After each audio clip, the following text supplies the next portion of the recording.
हर्षद शेवाळ्याच्या बोटाला हे काय झालं आणि ते कशामुळे झालं ते बघण्यासाठी ब्लॉग शेवटपर्यंत बघा. तर जयशंकर मित्रांनो, सकाळी सकाळी मी पप्पा आणि भाऊ निघालो होतो आपल्या दुसऱ्या मळ्यात म्हणजे बिंदऱ्यात. मला थोडीशी लाज वाटली म्हणून घेऊन घेतली भाऊ मी डायरेक्ट पाणी प्यायला बाटली.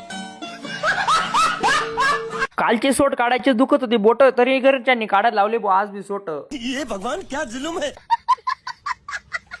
हेम भगभुगे भगनी भागोदरी भगमासे येऊनी ओम फट स्वाहा. असं म्हणून हर्षद शेवाळ्यांनी वरची पट्टी डायरेक्ट पूर्ण एंड करून दिली भाऊ.